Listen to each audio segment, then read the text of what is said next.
ആകാശവാണി.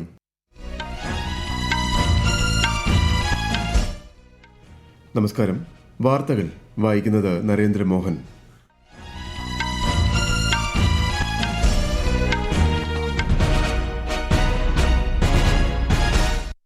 പ്രധാന വാർത്തകൾ. വഖഫ് ഭേദഗതി നിയമത്തിൽ അടുത്ത വാദം കേൾക്കുന്നതുവരെ കേന്ദ്ര വഖഫ് കൌൺസിലിലേക്കോ സംസ്ഥാന വഖഫ് ബോർഡുകളിലേക്കോ പുതിയ നിയമനങ്ങൾ നടത്തില്ലെന്ന് കേന്ദ്രം സുപ്രീം കോടതിയിൽ. വിഴിഞ്ഞം അന്താരാഷ്ട്ര തുറമുഖം അടുത്ത മാസം 2-ന് പ്രധാനമന്ത്രി നരേന്ദ്രമോദി രാജ്യത്തിന് സമർപ്പിക്കും. യേശുക്രിസ്തുവിന്റെ കുരിശുമരണത്തിന്റെ ഓർമ്മ പുതുക്കി ക്രൈസ്തവർ ഇന്ന് ദുഃഖവെള്ളി ആചരിക്കുന്നു.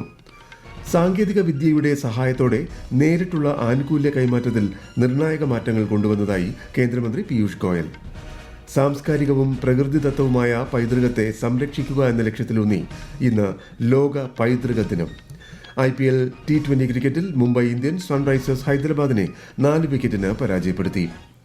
വാർത്തകൾ വിശദമായി.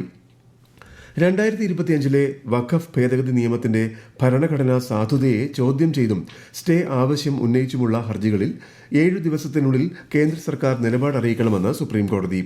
വഖഫ് നിയമപ്രകാരം കേന്ദ്ര വഖഫ് കൌൺസിലിലേക്കോ സംസ്ഥാന വഖഫ് ബോർഡുകളിലേക്കോ അടുത്ത വാദം കേൾക്കുന്നതുവരെ പുതിയ നിയമനങ്ങൾ നടത്തില്ലെന്ന് കേന്ദ്രത്തിനു വേണ്ടി സോളിസിറ്റർ ജനറൽ തുഷാർ മേത്ത ഉറപ്പു നൽകി.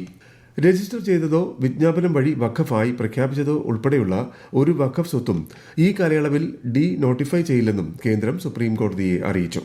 മെയ് 5-നാണ് ഇനി കേസ് പരിഗണിക്കുക.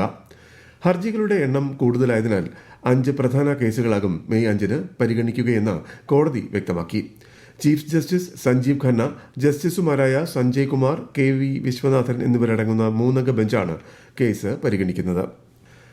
ബില്ലുകളിൽ തീരുമാനമെടുക്കാൻ രാഷ്ട്രപതിക്ക് സമയപരിധി നിശ്ചയിച്ച സുപ്രീം കോടതിയുടെ സമീപകാല വിധിയെ ചോദ്യം ചെയ്ത് ഉപരാഷ്ട്രപതി ജഗ്ദീപ് ധൻഖർ ന്യൂഡൽഹിയിൽ രാജ്യസഭാ ഇന്റേണുകളുടെ 6ാം ബാച്ചിനെ അഭിസംബോധന ചെയ്യുകയായിരുന്നു അദ്ദേഹം.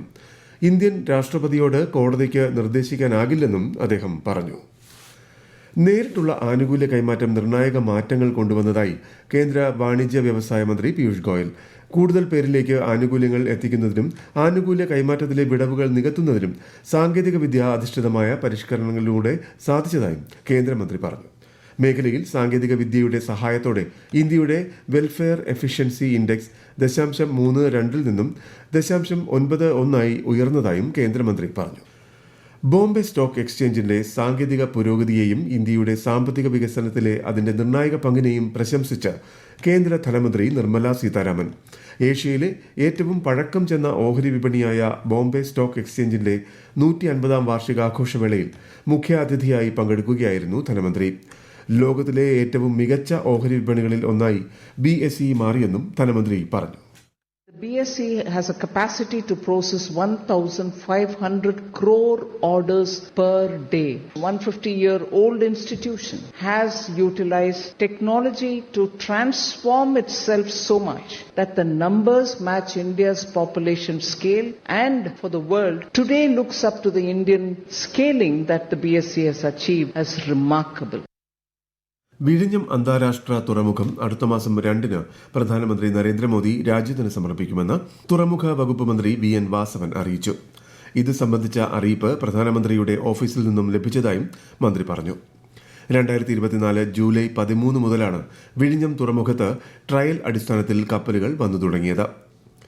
കൈലാസ് മാനസരോവർ യാത്ര ഉടൻ പുനരാരംഭിച്ചേക്കുമെന്ന് വിദേശകാര്യ മന്ത്രാലയം. ഇതു സംബന്ധിച്ച് ഉടൻ നോട്ടീസ് പുറപ്പെടുവിക്കുമെന്നും വിദേശകാര്യ മന്ത്രാലയ വക്താവ് രൺധീർ ജയ്സ്വാൾ ന്യൂഡൽഹിയിൽ മാധ്യമപ്രവർത്തകരോട് പറഞ്ഞു. ഇന്ത്യ ചൈന വിമാനയാത്രാ സേവനം പുനരാരംഭിക്കാൻ തീരുമാനമായതായും അദ്ദേഹം വ്യക്തമാക്കി. In principle, both countries have agreed that flight operations will resume. The technical teams on both sides are looking into the technical arrangements for the flight services to resume.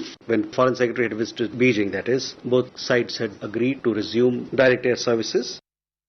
Tahawwur റാണയെ ഇന്ത്യയിലെത്തിച്ച പശ്ചാത്തലത്തിൽ മുംബൈ ഭീകരാക്രമണത്തിന് പിന്നിൽ പ്രവർത്തിച്ചവർക്ക് എതിരെ പാകിസ്ഥാൻ നടപടിയെടുക്കണമെന്നും India ആവശ്യപ്പെട്ടു. സാമ്പത്തിക തട്ടിപ്പ് കേസിൽ പ്രതി മെഹുൽ ചോക്സിയെ ഇന്ത്യയിലെത്തിക്കാൻ ബെൽജിയവുമായി ചർച്ച നടക്കുന്നതായും രൺധീർ ജയ്സ്വാൾ അറിയിച്ചു. യേശുക്രിസ്തു കുരിശുമരണം വരിച്ചതിന്റെ ഓർമ്മ പുതുക്കി ഇന്ന് ക്രൈസ്തവർ ദുഃഖവെള്ളി ആചരിക്കും. പള്ളികളിൽ ഇന്ന് പ്രത്യേക പ്രാർത്ഥനകളും കുരിശിന്റെ വഴിയും നടക്കും. നാളെ രാത്രിയോടെ ദേവാലയങ്ങളിൽ ഉയിർപ്പ് തിരുനാളിനുള്ള ശുശ്രൂഷകൾ ആരംഭിക്കും. ഈസ്റ്റർ ദിനമായ ഞായറാഴ്ചയും പ്രത്യേക കുർബാനയും പ്രാർത്ഥനകളും ഉണ്ടായിരിക്കും. ഈ വാർത്തകൾ ആകാശവാണിയിൽ നിന്ന്. ആകാശവാണി വാർത്തകളും വാർത്താ അധിഷ്ഠിത പരിപാടികളും All India radio news Thiruvananthapuram YouTube ചാനലിലും @all India radio news Thiruvananthapuram Facebook പേജിലും AIR ന്യൂസ് _തിരുവനന്തപുരം ഇൻസ്റ്റഗ്രാം അക്കൌണ്ടിലും @AIR ന്യൂസ് _TVM X ഹാൻഡിലും ലഭ്യമാണ്. ഇന്ന് ലോക പൈതൃക ദിനം. അന്താരാഷ്ട്ര സ്മാരകങ്ങളുടെയും സ്ഥലങ്ങളുടെയും ദിനമെന്നും ഇത് അറിയപ്പെടുന്നു. ദുരന്തങ്ങളിൽ നിന്നും സംഘർഷങ്ങളിൽ നിന്നും ഭീഷണി നേരിടുന്ന പൈതൃകം എന്നതാണ് ഈ വർഷത്തെ പ്രമേയം. സാംസ്കാരികവും പ്രകൃതിദത്തവുമായ പൈതൃകത്തെ സംരക്ഷിക്കുന്നതിനും അറിയുന്നതിനുമാണ് എല്ലാ വർഷവും ഏപ്രിൽ 18-ന് പൈതൃക ദിനം ആചരിക്കുന്നത്. ഇന്ന് രാജ്യത്തുടനീളമുള്ള എല്ലാ സംരക്ഷിത സ്മാരകങ്ങളിലും പ്രവേശനം സൗജന്യമായിരിക്കുമെന്ന് ആർക്കിയോളജിക്കൽ സർവേ ഓഫ് ഇന്ത്യ അറിയിച്ചു. പശ്ചിമ ബംഗാളിലെ മുർഷിദാബാദിൽ സംഘർഷങ്ങളെ തുടർന്ന് വീടുപേക്ഷിച്ചു പോയവരുടെ പുനരധിവാസം സംബന്ധിച്ച് തീരുമാനമെടുക്കാൻ 3-അംഗ സംഘത്തെ നിയോഗിക്കാൻ കൊൽക്കത്ത ഹൈക്കോടതി നിർദ്ദേശം നൽകി. പ്രദേശത്ത് CAPF-നെ വിന്യസിച്ചിരിക്കുന്നത് തുടരാനും ഹൈക്കോടതി ഉത്തരവ്.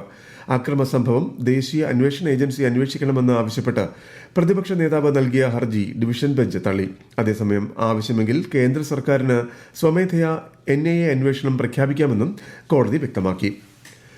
18 ദിവസത്തെ ദർശനകാലം പൂർത്തിയാക്കി ശബരിമല നട ഇന്ന് രാത്രി 10-ന് അടയ്ക്കും. സന്നിധാനത്ത് പുതിയ ഭസ്മക്കുളത്തിന്റെ നിർമ്മാണം ഉദ്ഘാടനം ഇന്ന് ദേവസ്വം ബോർഡ് പ്രസിഡന്റും തന്ത്രിയും ചേർന്ന് നിർവഹിക്കും. വിശദാംശങ്ങളുമായി ആകാശവാണി പത്തനംതിട്ട ജില്ലാ പ്രതിനിധി ശ്രീജി S. ശ്രീധർ. പൈങ്കുനി ഉത്രം ഉത്സവം, വിഷു, മേടമാസ പൂജകൾ പൂർത്തിയാക്കി തുടർച്ചയായ 18 ദിവസത്തിന് ശേഷം ശബരിമല ക്ഷേത്രനട ഇന്നു രാത്രി 10-ന് അടയ്ക്കും. ഇന്ന് വൈകിട്ട് 6-നു ശേഷം തീർത്ഥാടകരെ പമ്പയിൽ നിന്നും സന്നിധാനത്തേക്ക് മല കയറാൻ അനുവദിക്കില്ല. വിഷുദിനം മുതൽ എല്ലാ ദിവസങ്ങളിലും വലിയ ഭക്തജനത്തിരക്കാണ് സന്നിധാനത്ത് അനുഭവപ്പെട്ടത്. ഇന്നലെ സഹസ്രകലശ പൂജയും സന്നിധാനത്ത് നടന്നു. തന്ത്രി കണ്ഠരര് ബ്രഹ്മദത്തന്റെ കാർമ്മികത്വത്തിൽ പൂജിച്ച സഹസ്രകലശം ഇന്ന് ഉച്ചയോടെ അയ്യപ്പ വിഗ്രഹത്തിൽ അഭിഷേകം ചെയ്യും.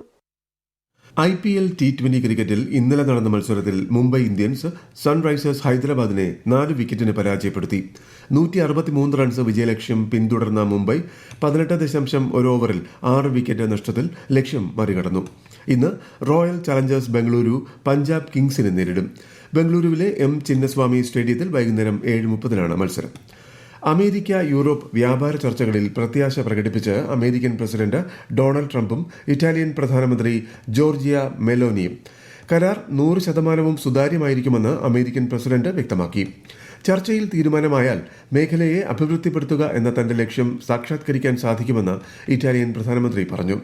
പ്രതിരോധം, കുടിയേറ്റം, നികുതി എന്നിവ സംബന്ധിച്ച് ചർച്ച നടത്തുമെന്നും സംയുക്ത പത്രസമ്മേളനത്തിൽ ഇരു നേതാക്കളും അറിയിച്ചു.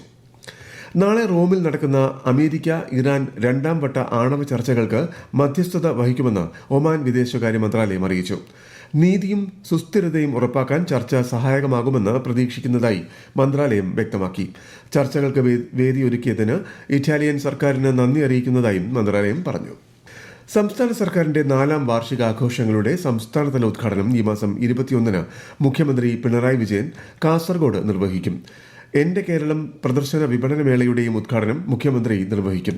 ഈ മാസം 21 മുതൽ മെയ് 30 വരെ വിപുലമായ പരിപാടികളോടെയാണ് വാർഷികാഘോഷം സംഘടിപ്പിക്കുന്നത്. വാർഷികാഘോഷ പരിപാടിയുടെ സമാപനം തിരുവനന്തപുരത്ത് നടക്കും. ഹരിയാനയിലെ ഭൂമി ഇടപാടുമായി ബന്ധപ്പെട്ട കള്ളപ്പണം വെളുപ്പിക്കൽ കേസിൽ കോൺഗ്രസ് നേതാവ് പ്രിയങ്ക ഗാന്ധിയുടെ ഭർത്താവ് റോബർട്ട് വാദ്രയെ എൻഫോഴ്സ്മെന്റ് ഡയറക്ടറേറ്റ് ഇന്നലെയും ചോദ്യം ചെയ്തു. തുടർച്ചയായ 3-ാം ദിവസമാണ് ED അദ്ദേഹത്തെ ചോദ്യം ചെയ്യുന്നത്.